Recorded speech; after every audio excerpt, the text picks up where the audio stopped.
Good morning. My name is Susan Takaw, and I'm a member of your Board of Trustees here at MLUC. I want to welcome all of you who scraped off their ice this morning from their car, and all of you who are joining us online. I especially want to welcome visitors and friends. Let us know how we can connect with you in spirit and community as you share your presence with us today. We have refreshments, including some warm coffee and tea across the hall, and I hope you will join us after the service. We are a liberal faith community, nurturing hearts and minds to support one another in leading lives of love, justice, learning, and hope. Our worship team today includes our guest minister, Reverend Kimberley Debus. She couldn't make it here today, but she worked with Jay Wiley yesterday in sending her sermon, and good old Jay is going to be able to project it for us today. Reverend Debus is a minister based in the Washington, D.C. metro area, inspiring an artful and art-filled faith. She consults with congregations and religious professionals throughout the denomination. In addition to her consulting ministry, she also serves the Cedarhurst Unitarian Universalists in the greater Baltimore area. She has previously served at the Church of the Larger Fellowship, as well as congregations along the Eastern Seaboard and Great Lakes region. We welcome her remotely.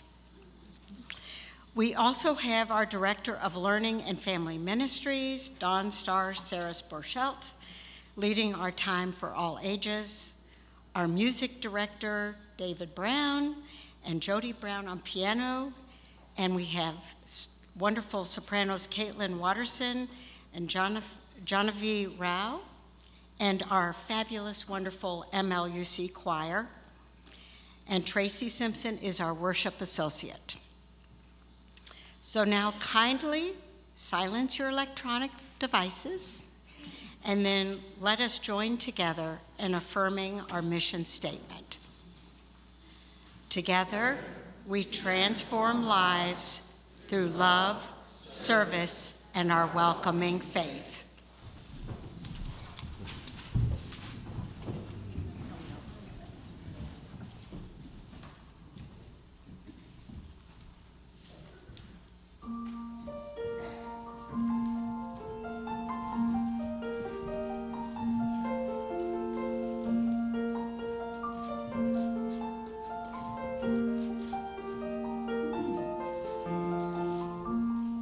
For the beauty of the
morning.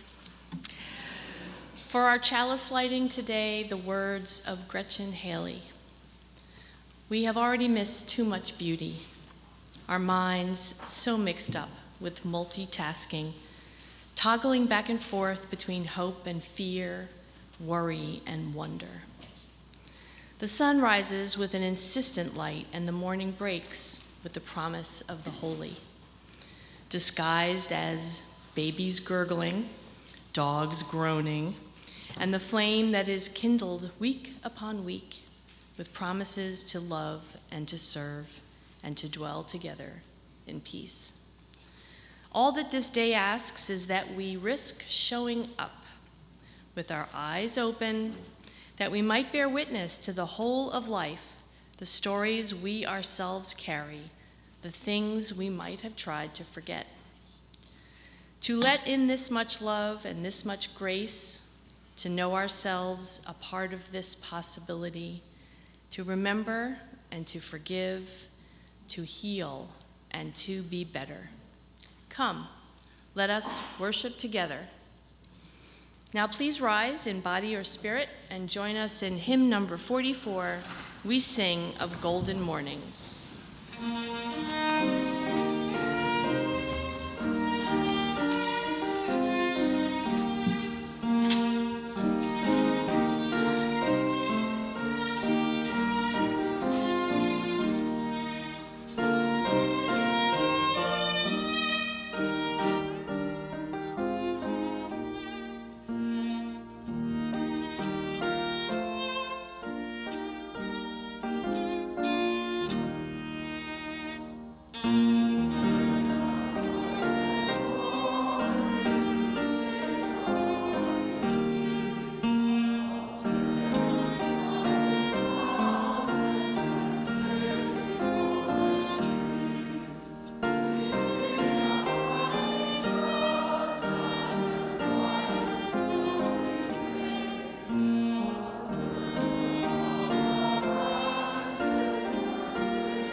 Randy, the beautiful horse by T.L. Macbeth. How to draw a horse, an in-depth and comprehensive guide. Dad, look, I drew a beautiful horse. He is beautiful. Great job, dear. I am a beautiful horse. Everyone loves me. What's his name, honey? I will call him Randy. Randy must be the most refined and sophisticated name reserved only for the most special of creatures. Randy likes to run. My gorgeous mane blows in the breeze. My long, elegant legs glide across the ground. My silky coat gleams and sparkles in the bright sunlight. My perfect smile lights up the sky. All that running made Randy hungry. Ignore the squiggly lines and gurgly noises. Everything is fine with my stomach. Randy is a good chef, just like me. I am a great chef. My culinary creations should be served at a 5-star restaurant. Uh-oh, Randy made a mess. Randy cleans up. Wait a second. I didn't make this mess. But I suppose I could clean it up. Now Randy's going to be a hero on an adventure. This is more like it. A valiant quest of courage. Surely I am destined for greatness. He travels up a mountain, but he gets stuck. I'm okay. I'm not stuck. Everything is fine. Just 1 minute. Who would put such a trap in the middle of a book? Pop! Randy keeps going. Finally, I have freed myself from the mighty crevasse. Through the forest. I must press on. I am, after all, a hero on a voyage to an unknown destination. And the desert. Sun is so hot, so thirsty. He keeps going Are we there yet? and going. This is ridiculous. I've had just about enough of this adventure. Randy finally arrives. Phew, I need a drink. Randy goes to the water to take a big drink. Wait a second. Who's that? Is that me? I'm not beautiful at all. Where's my gorgeous mane? Where are my long, elegant legs? My coat isn't silky or gleaming, and it's certainly not sparkly. My smile doesn't even light up the sky. This time I thought I was a majestic and beautiful horse. How can this be? Randy did it. Did what? He's a good adventurer. Wait, I am? I love Randy, my beautiful horse. I am beautiful, aren't I? How to draw a horse, an in-depth and comprehensive guide.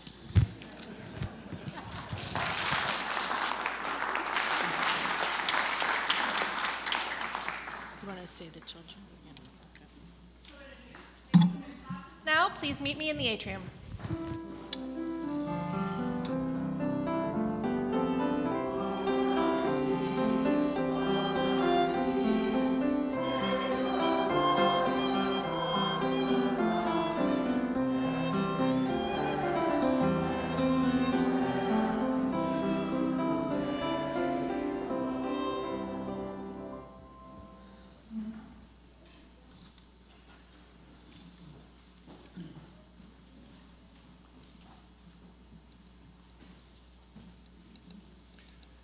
About 4, maybe 5 weeks ago, I got an email notification on my phone saying something about the organization New Voters, which would not have necessarily been out of the ordinary if it wasn't coming from my MLUC friends and not my political contacts. I opened the email to see that we've invited Genevieve Rao, my dear friend, to come speak about her organization. So I volunteered to give her a brief introduction because we've known each other now for about 5 years.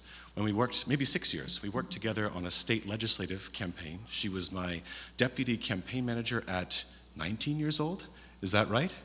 I think it's right. We've been good friends ever since. Most recently, we traveled together to Arkansas to speak to the Secular Student Alliance about organizing. And I say all this to mention that Genevieve is the hope that I think we all need right now. Our organization represents that hope as they aspire to register high school seniors to vote. And one last thing I want to tell you about Genevieve is that politics is not all we have in common. You may have noticed in the order of service, and as Susan introduced the music, she's going to be singing as well because she's trained in opera. And of course, you all know me. I found out Genevieve would be here. I found a way to convince her to make some music for us. So everyone, please give a very warm welcome to my dear friend, Genevieve Rao, the founder of our February offering outreach, New Voters.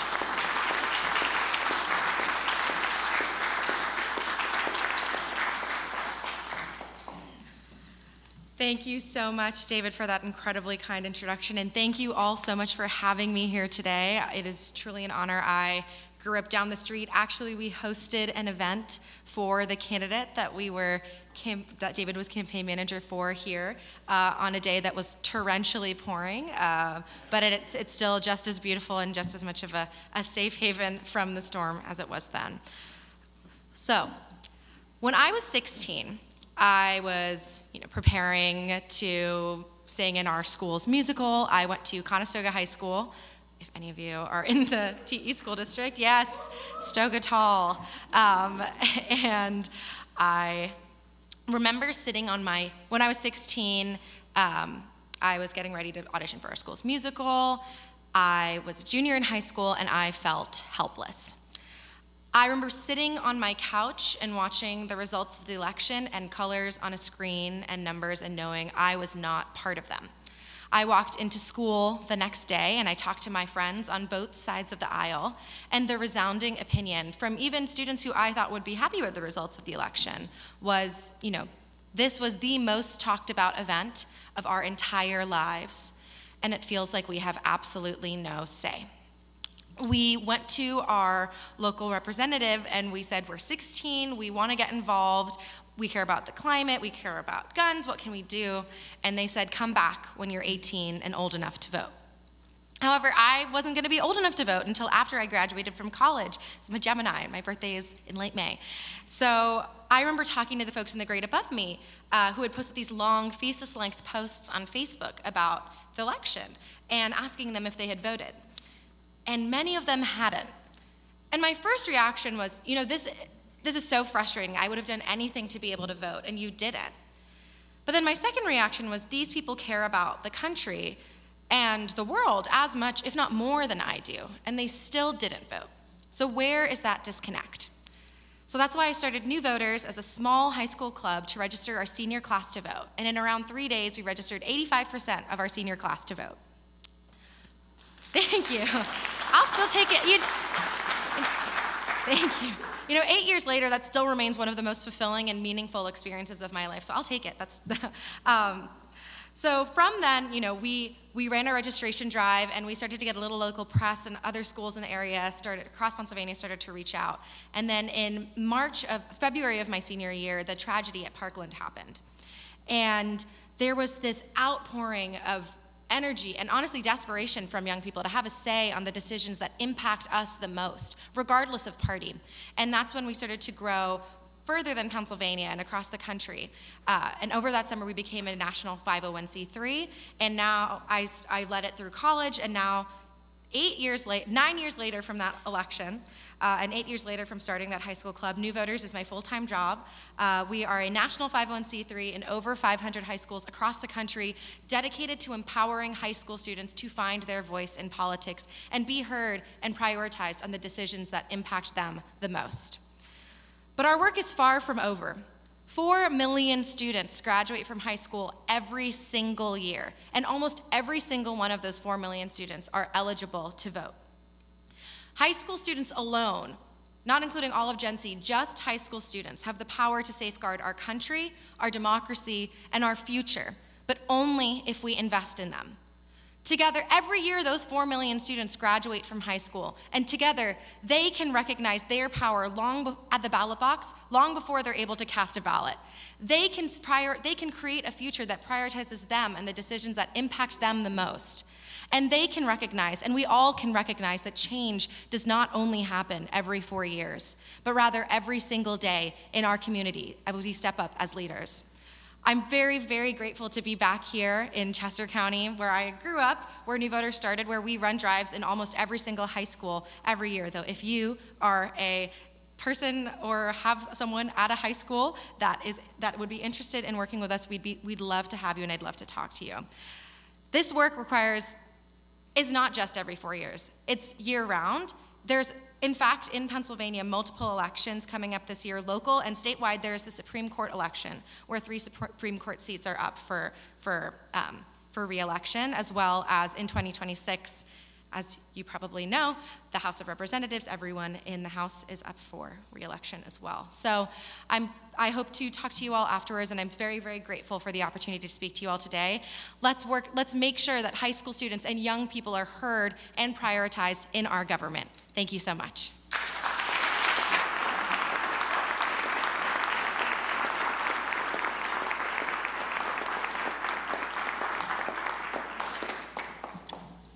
So just so you know, New Voters was nominated as this month's Offering Outreach recipient by Betsy Plume. And its work aligns with the UU Principle number 5, the right of conscience and the use of the democratic process within our congregations and in the society at large. More information can be found on their website, www.new-voters.org/team. To make a cashless donation, whether watching remotely or here in the sanctuary, please follow the instructions you see on the screen or on the back page of the order of service. The offering will now be greatly received. Will the ushers please come forward?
It is our custom to share our personal joys and sorrows, expecting to be heard, accepted, and supported.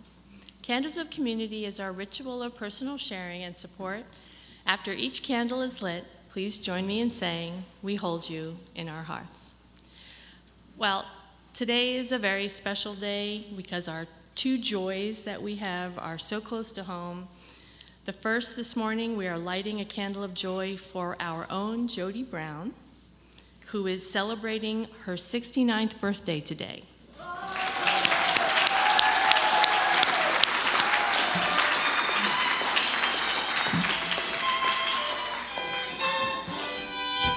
Happy birthday to you. Happy birthday to you. Happy birthday, dear Melanie. Happy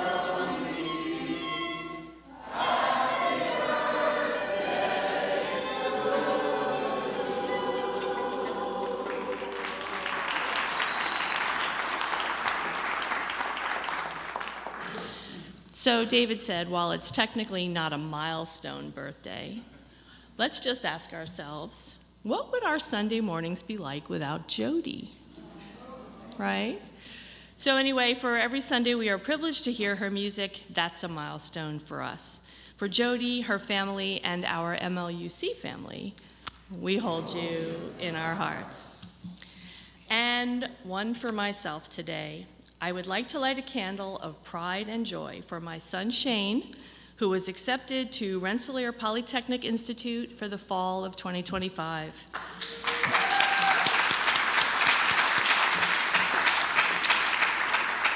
He will be studying computer science with a major in games and simulation arts.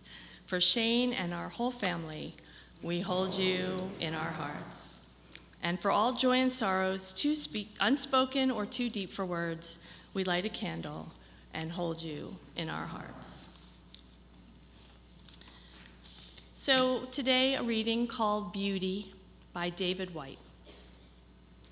Beauty is the harvest of presence, the effervescent moment of seeing or hearing on the outside what already lives far inside us. The ears, or the imagination, suddenly become a bridge between the here and the there, between the then and the now, between inside and outside. Beauty is the conversation between what we think is happening in the world and what is just about to come to harvest far inside us. Beauty is an achieved state of both deep attention and self-forgetting.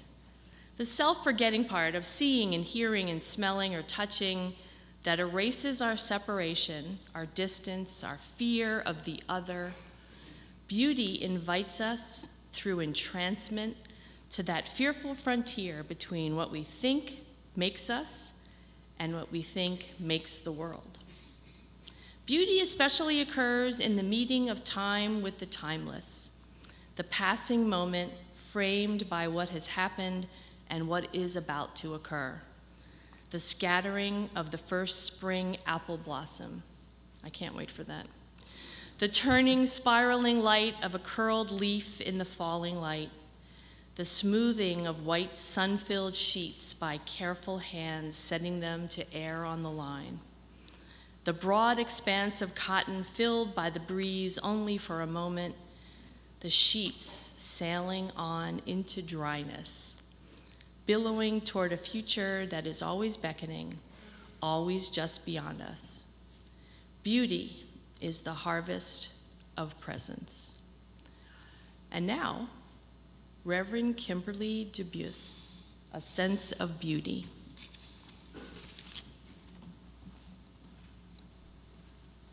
When we talk about beauty, we often think first of nature.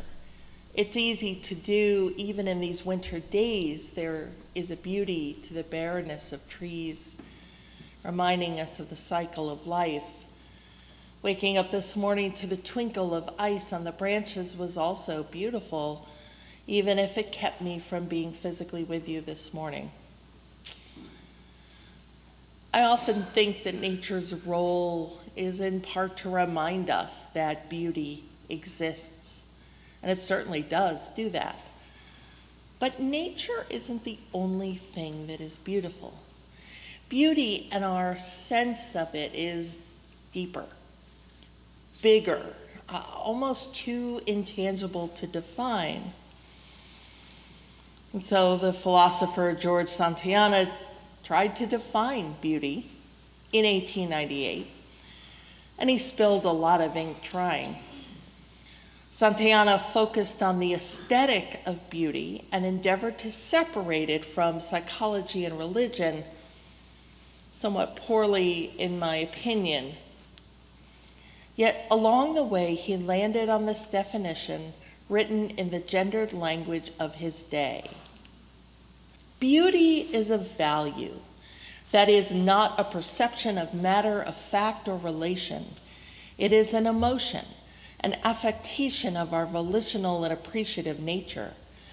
An object cannot be beautiful if it give pleasure to nobody.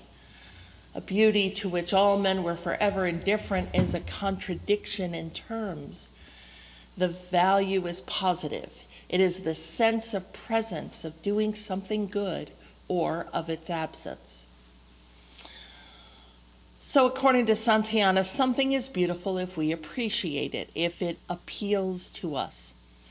And that probably explains why beauty is so subjective, at least that beauty we sense with our own eyes, ears, tongue, hands, and nose. I think a well-executed Jackson Pollock painting is beautiful. Others turn from its chaos. Some of you think olives are uniquely beautiful. I think they are an abomination unto my tongue. But it may also explain why capitalism has worked so hard to tell us what beauty is. If we all agree, then we're going to buy their products, which then sets up expectations, especially around body image and worth, which is a topic for another day. But even as we accept that we do take in beauty and judge beauty by our five senses, we know that there's more than just how it appeals to us. Our sense of beauty goes deeper. As White said in our reading, it is about a moment, the first bloom, the perfect phrase, the exquisite lyric, the taste that takes your breath away. We long to savor them because they are perfect for a moment, beautiful for a moment. And we know they are fleeting. Our top tier senses are just the start. I wonder if we do our sense of beauty a disservice when we lean into just five senses, because we know there are so many ways in which we sense beauty.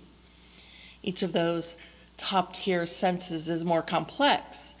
We sense a wide variety of things when we taste or view or hear or smell or touch. Something could be salty or in muted hues or tinny to the ear or smell like a rose or is rough in texture. But we also sense beauty through our senses of heat and proximity and hunger and hormones and space and curiosity and intuition and connection, and yes, our emotions. Every sensation involves deeper connections to the ways we interact with the world and how we interact with each other and how we interact with ourselves. So we sense beauty. It gives us pleasure. It appeals to us and has values and qualities that make it appealing. We don't need to ask why it appeals. As Santayana notes, to feel beauty is a better thing than to understand how we come to feel it. I mean, how many times have you been speechless at the beauty of something or someone, or struggled to describe it so others can imagine that beauty? And still, just sensing and noticing and feeling beauty isn't everything. I mean, what if our sense of beauty wasn't just about the many ways we sense and feel it, but also what it means? Can we make meaning out of beauty?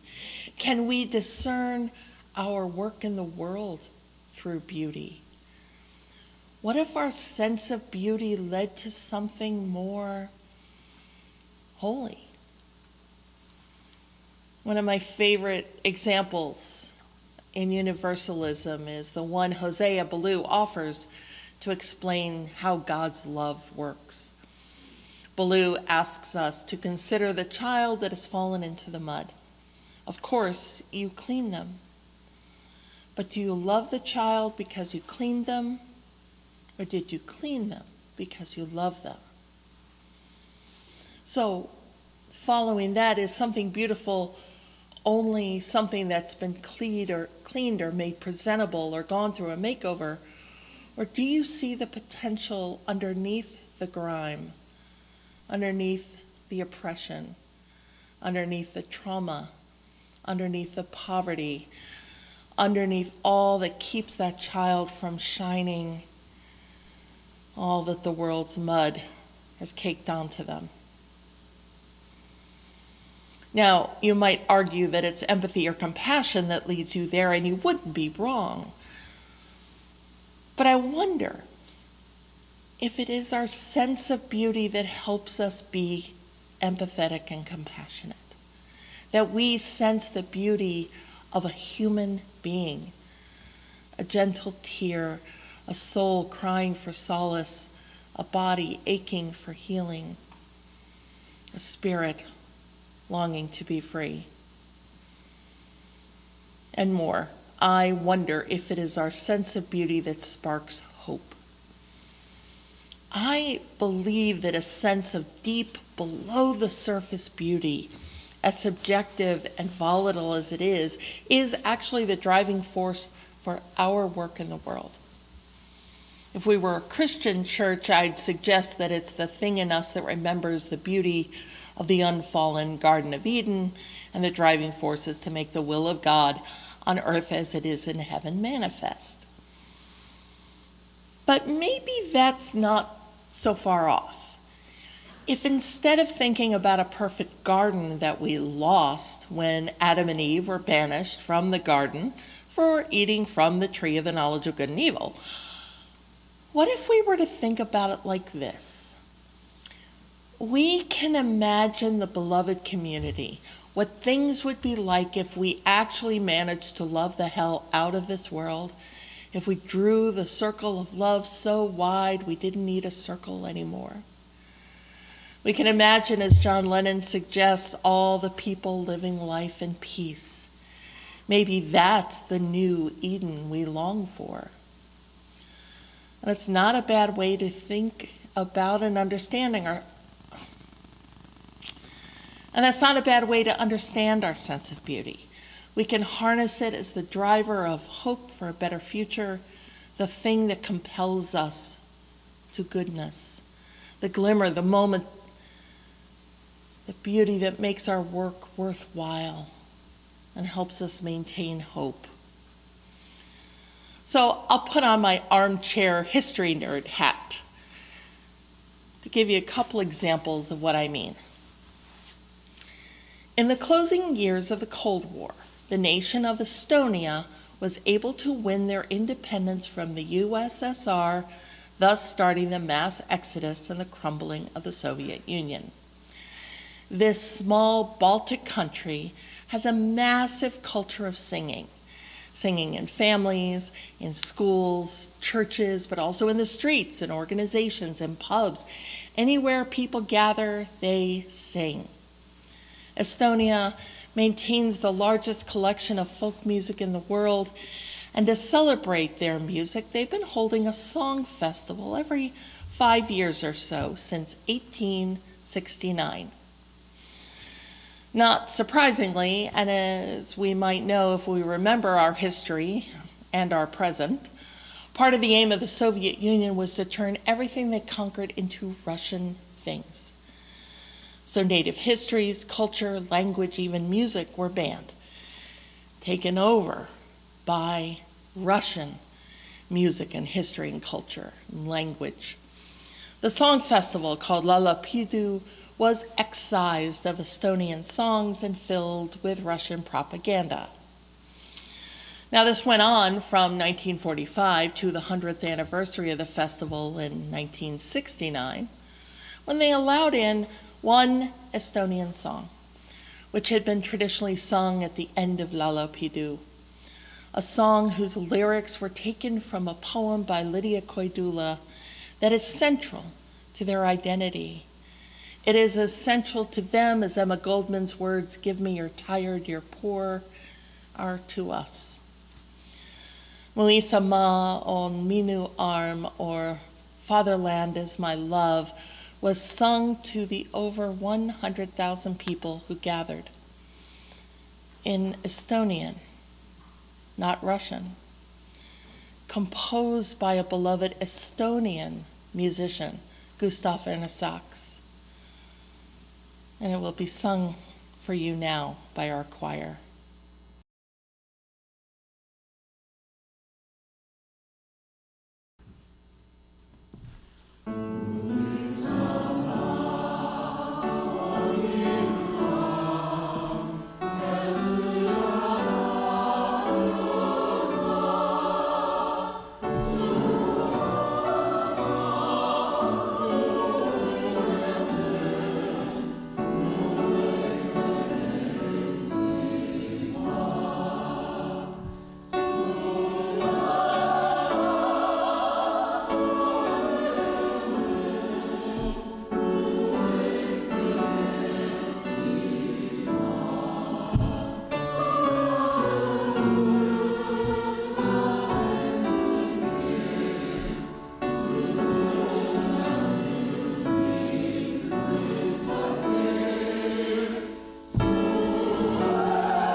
Please rise in body or spirit for hymn number 326. Oh, I'm sorry. I thought she was going to, it has her after.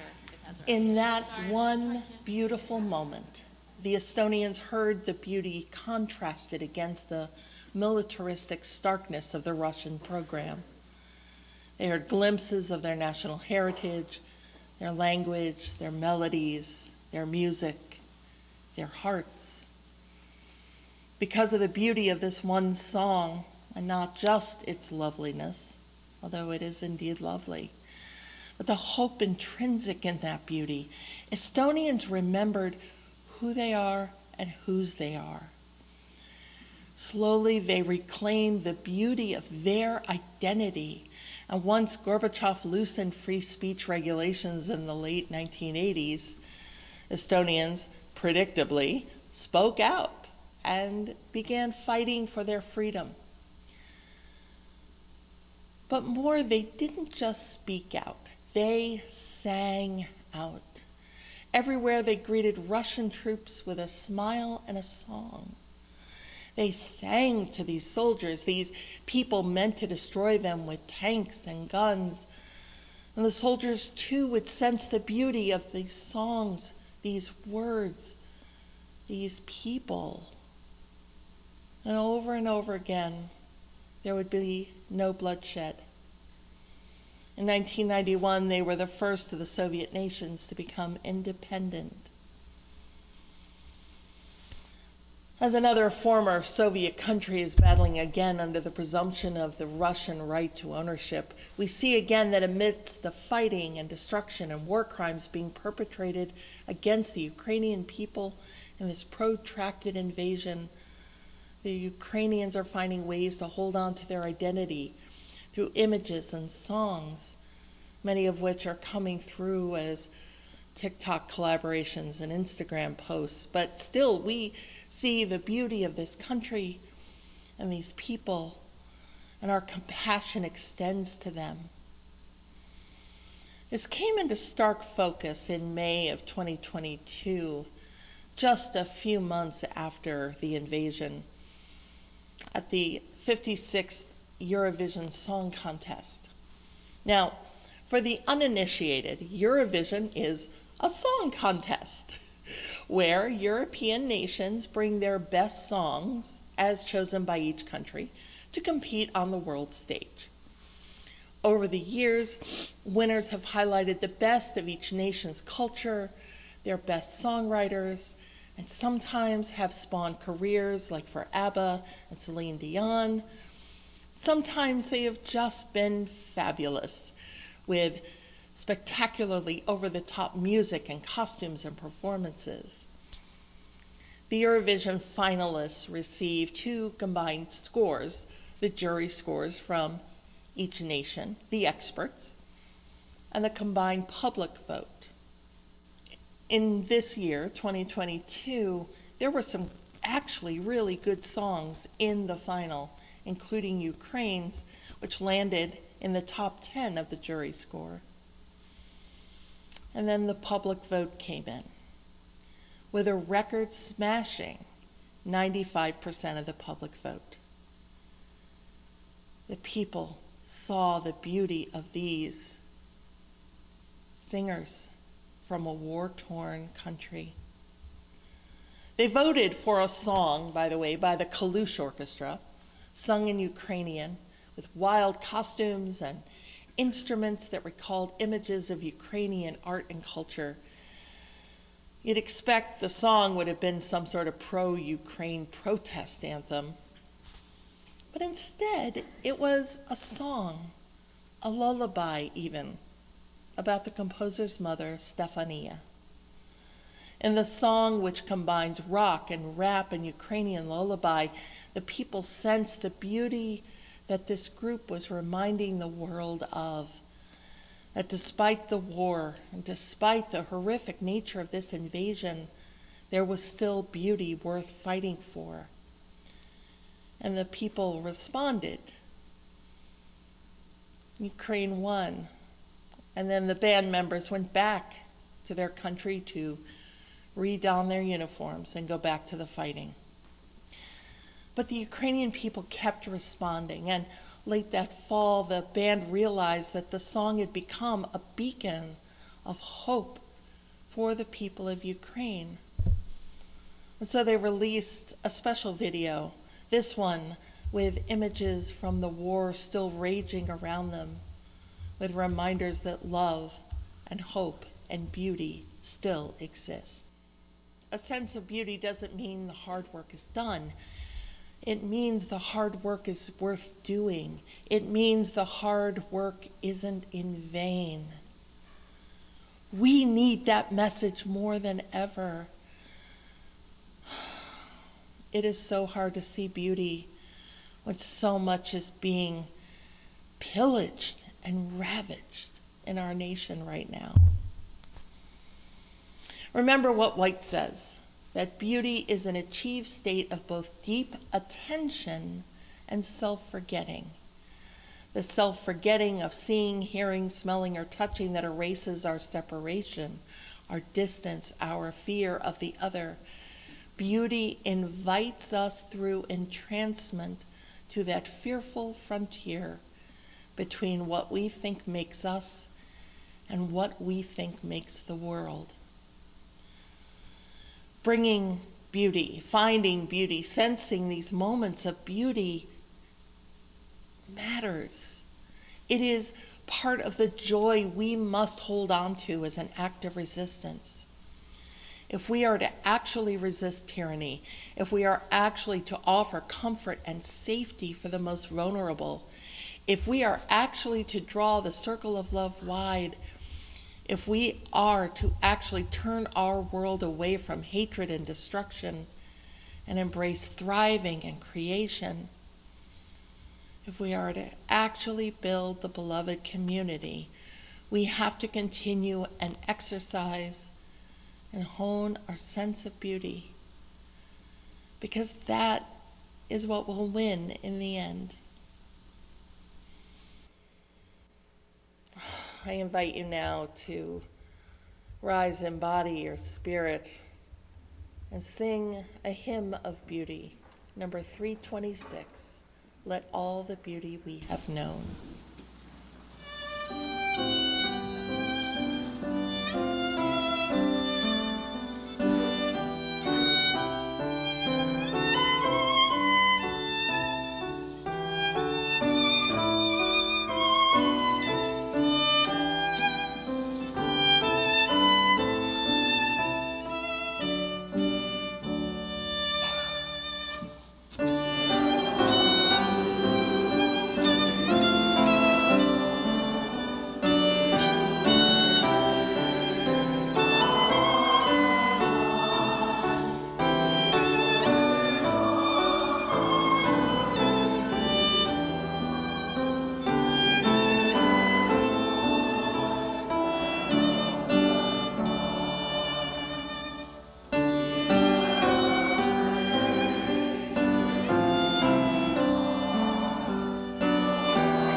We close our service today with these words from the Reverend Joel Miller.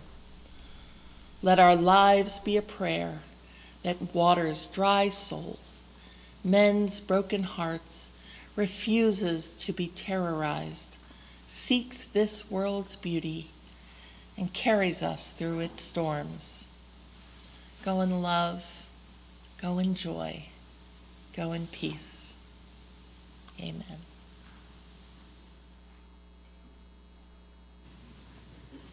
One quick announcement for anybody who is planning to stay for the 12 o'clock recital. It has been postponed due to the weather. But for now, in defiance of that weather, we're going to sing, "Oh, What a Beautiful Morning." And if you know the words, you should join us.